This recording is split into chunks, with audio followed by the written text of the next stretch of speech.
Hello, welcome to my YouTube channel. तो आज की वीडियो में मैं कुछ गायनी के क्वेश्चंस लेकर आई हूँ जिससे आपका बेसिक क्लियर होगा। ये थोड़े बेसिक क्वेश्चंस हैं जो कि एग्जाम में अगर आते हैं और गलत हो जाते हैं तो नेगेटिव मार्किंग हो जाती है। तो आज हम इन क्वेश्चंस को डिस्कस करेंगे इस क्लास में और इसका रेशनल भी देखेंगे। तो स्टार्ट करते हैं फर्स्ट क्वेश्चन से। Vaginal canal normally has an acid environment, alkaline environment, third neutral environment या fourth none of the above. Yes, the correct option is A, that is an acid environment. अब देख लेंगे, तो ये याद रखना है, वेजाइना इज हाईली एसिडिक। इसका पीएच होता है 3.5 to 4।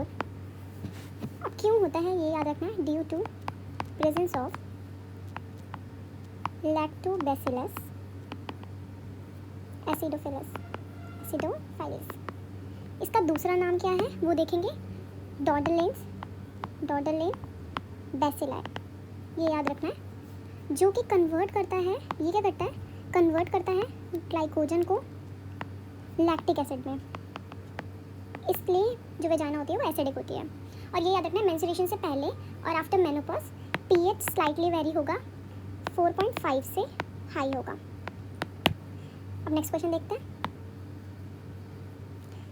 ये मिसप्रिंट है सेकंड क्वेश्चन से। हाँ, pH of vagina during pregnancy, वही वाला क्वेश्चन आ गया।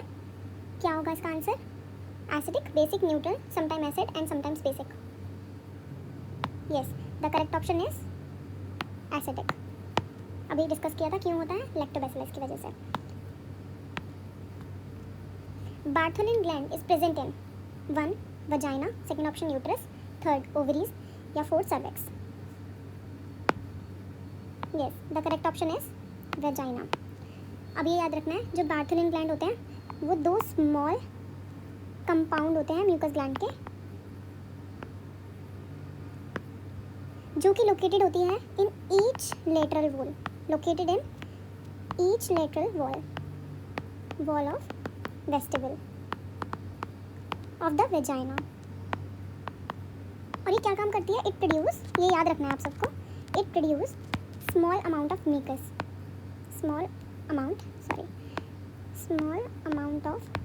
म्यूकस ये प्रोड्यूस करती है।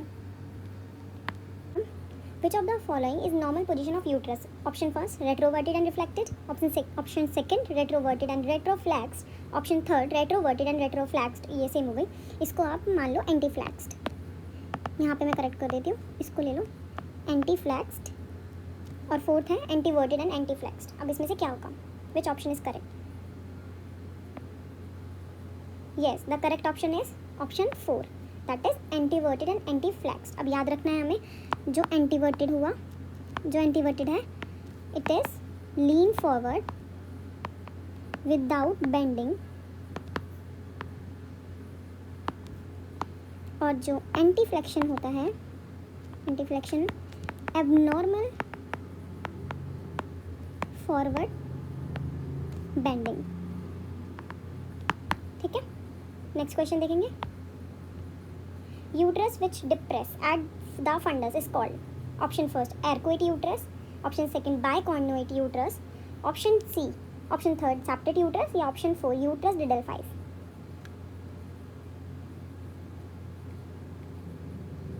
Yes, the correct option is option A, that is arcuate uterus.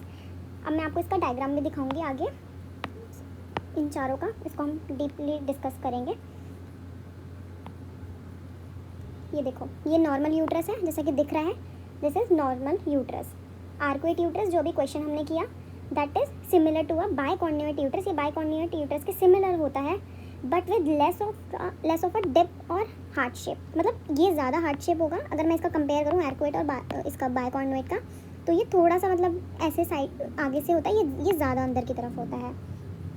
मतलब इसको हम हार्ट शेप भी बोलते हैं, मैं यहाँ पे लिख देती हूँ, इसको हम हार्ट शेप भी बोलते हैं, है ना। इतना समझ आ गया। अब सेप्टेट देखेंगे। सेप्टेट ये होगा कि जब यूट्रस डिवाइड होगा 2 पार्ट में बाया मेम्ब्रेन 2 पार्ट में डिवाइड है, ये रहा, तो ये हमारा सेप्टेट यूट्रस हो जाएगा। और अब हम देखेंगे यूनिकॉर्नेट में होता है कि जब एक ही फैलोपियन ट्यूब बनती है, मतलब एक ही फैलोपियन ट्यूब होती है, ये कंजेनाइटल होता है सारा, और इरेगुलर शेप का यूट्रस होता है, दिख ही रहा है, सबसे अलग ही दिख जाएगा यूनिकॉर्नेट आपको, अब इसके बाद बाइकॉर्निएट हमने डिस्कस कर लिया, हार्ट शेप होता है। और डिडल्फाइज का क्या होता है कि 2 यूट्रस हो जाती है, ये 2 यूट्रस हो गई, ये पूरा पता चल रहा है 2 यूट्रस है। अब नेक्स्ट क्वेश्चन देखते हैं। The thickest layer of uterus is a endometrium, second myometrium, third perimetrium, fourth peritoneum. Yes, the correct option is that is myometrium. अगर हम देखें क्यों, तो ये याद रखना है कि जो यूट्रस की वॉल होती है इट कंसिस्ट ऑफ 3 लेयर। सबसे आउटर होती है जो, वो होती है पेरीमेट्रियम, जिसे विसरल पेरिटोनियम भी कहा जाता है। मैं यहाँ लिख रही हूँ विसरल पेरिटोनियम। और जो मिडल होती है, ये फर्स्ट, ये सेकंड, मिडल की ही हमने बात करी अभी। जो मिडल होती है वो होती है हमारी मायोमेट्रियम। मिडल हमारी मायोमेट्रियम हो गई। ये thickest layer of smooth muscle होती है, thickest layer of smooth muscle. और जो नेक्स्ट है इनर एंडोमेट्रियम, इनर वाली एंडोमेट्रियम, ये होती है हमारी mucus lining of columnar epithelium. Columnar, ये छोटी छोटी चीज़ें मैं आपको बता रही हूँ, आपको याद रखनी है। Columnar epithelium. अब नेक्स्ट क्वेश्चन, ये दिख रहा है आपको, एंडोमेट्रियम अंदर, myometrium middle, perimetrium. Now moving to the next question. Uterine pacemaker situated at option first cornea of uterus, second isthmus, third cervix, या fourth body of uterus. Yes, the correct option is that is cornua of uterus. अब क्यों देख लेते हैं। Uterus में 1 और more, you can say mainly 2, मतलब हम बात करेंगे areas in uterus stimulate contraction of myometrium. Myometrium पढ़ी थी हमने, मिडल लेयर, उसका contraction during labour process, during labour. इसको कहा जाता है यूट्राइन पेसमेकर। ये कहाँ लोकेटेड होती है, याद रखना है। It located near the opening of fallopian tube. जैसे ये हमारी यूट्रस है, ये ऐसे है, तो ये फैलोपियन ट्यूब यहाँ से आ रही है, ये फिर ये यूट्रस आ रही है ना। थोड़ा मतलब गंदा डायग्राम बनाया मैंने, लेकिन ठीक है, समझ आ जाएगा। तो ये इस तरीके से यहाँ इस साइड पे प्रेजेंट होगी, जो ओपनिंग हो जाती है, where uterus and fallopian tube meet ना, वहाँ पे कॉर्नुआ ऑफ यूट्रस बोला जाता है। मतलब ये यूट्रस है ना हमारी, जहाँ पे ये बच्चा होता है वूम में, ये यूट्रस, ये फैलोपियन ट्यूब, तो ये जहाँ खुल रही है, ये वाला एरिया, ये वाला। आई होप आपको समझ में आ रहा हो, ये इधर, ठीक है। ये जहाँ फैलोपियन ट्यूब और यूट्रस मिलती है आपस में, उसे बोलते हैं cornua of uterus, that is uterine pacemaker. Now moving to question number 9। Cervix develop from first Wolffian duct, second mesonephros, third Mullerian duct, fourth metanephros. Which one is the correct? Yes, the correct option is Mullerian duct. Mullerian duct क्यों? Mullerian duct होते हैं, ये bilateral ducts होते हैं जो कि embryo में होते हैं। एम्ब्रियो में ये होके वे यूट्रस बनाते हैं, वेजाइना बनाते हैं। मैं लिख देती हूँ, इट फॉर्म्स स्पेसिफिक इसका ही, it forms uterus, vagina and fallopian tube. Wolffian भी समझ लेंगे साथ साथ। वॉल्फियन क्या होता है? वॉल्फियन भी एम्ब्रियो में होते हैं जो कि बनाते हैं डक्टस डेफरेंस,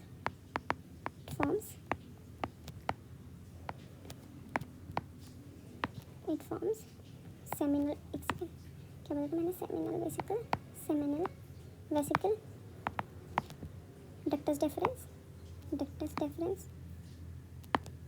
इजैकुलेटरी डक्ट और ureter and pelvis of kidney. अब ये याद रखेंगे, ये वाला सेकंड वाला ऑप्शन भी देख लेंगे। मेसोनेफ्रोस क्या होता है? मेसोनेफ्रोस में एक इंटरमीडिएट ट्रांजिएंट किडनी होती है जो कि डेवलप होती है during the early stage of embryonic development. Early stage में होती है ये, अर्ली स्टेज, मैं यहाँ पॉइंट्स में लिख रही हूँ इसको, early stage of embryonic development. ये सिर्फ फंक्शनल होती है, याद रखेंगे, बस थोड़े टाइम के लिए फंक्शनल होती है, फिर रिप्लेस हो जाती है मेटानेफ्रोस से।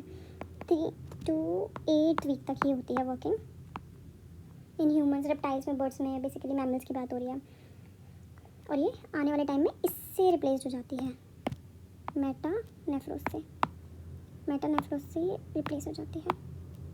ये परमानेंट किडनी होती है, परमानेंट किडनी जो डेवलप हो जाती है एम्ब्रियोनिक स्टेज के बाद में। अब नेक्स्ट क्वेश्चन देखते हैं। Fallopian tube is lined by option first columnar epithelium, second stratified epithelium, third ciliated epithelium, या fourth germinal epithelium. Yes, the correct option is ciliated epithelium.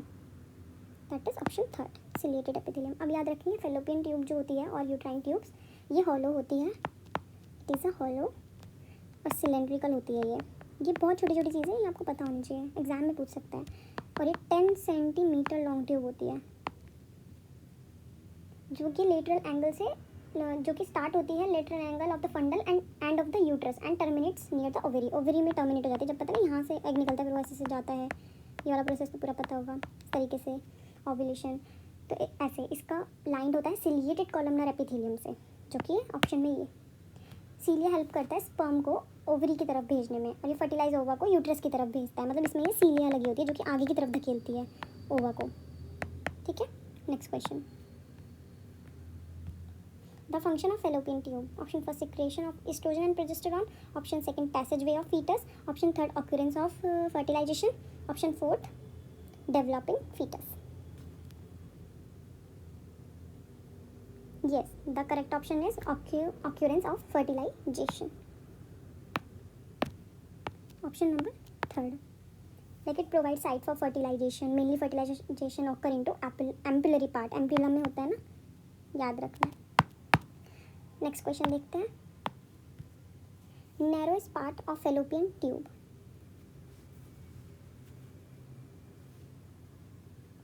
Yes, the correct option is interstitial. Interstitial की length जो होती है वो कम होती है, 1.25 centimetre. उसका जो डायमीटर होता है 0.5 या 1, मतलब इतना mm होता है। ये सबसे मतलब नैरो होता है इंटरस्टिशियल। इस्टमस इससे बड़ा होता है, एम्पुला इससे बड़ा होता है। एम्पुला तो मतलब वाइडेस्ट और लॉन्गेस्ट पार्ट में आ जाता है, ये वाला। Now moving to the next question. Peg cells are seen in option first intestines, option second stomach, option third fallopian tube, option fourth vagina.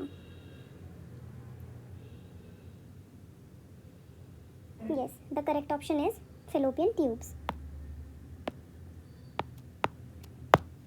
जो पेग सेल होते हैं इंटरकैलेटेड और इंटरकैलरी सेल होते हैं। Intercalary cells that are non ciliated, ये non ciliated होते हैं, that are non ciliated epithelial cell. ये प्रेजेंट होते हैं lining of the fallopian tube. ये न्यूट्रिशन प्रोवाइड करते हैं, इंपॉर्टेंट है लिख लेना, nutrition and protection to the ovum and also activate the sperm. Now moving to the next question. Question number 14. X-ray of fallopian tube is known as option first salpinography, second myelography, option third choriography, option fourth pyelography. Yes, the correct option is option first, that is salpinography. Salpinography basically like radiography of the fallopian tube after the introduction of radio pack contrast medium called salpinography. याद रखनी ये चीज़ें। ये basically it is used in like testing patency of tubes in investigating infertility, मतलब जब examine करते हैं तब। Now moving to the next question. Last question. Ovulation occur first 14 days before next menstruation, second 1 week after menstruation, third 1 week before menstruation, या fourth 28 days after menstruation. बहुत easy question है तो basic है। Yes, option A, that is 14 days before next menstruation. This is correct answer. तो आज के लिए बस इतना ही। Thank you.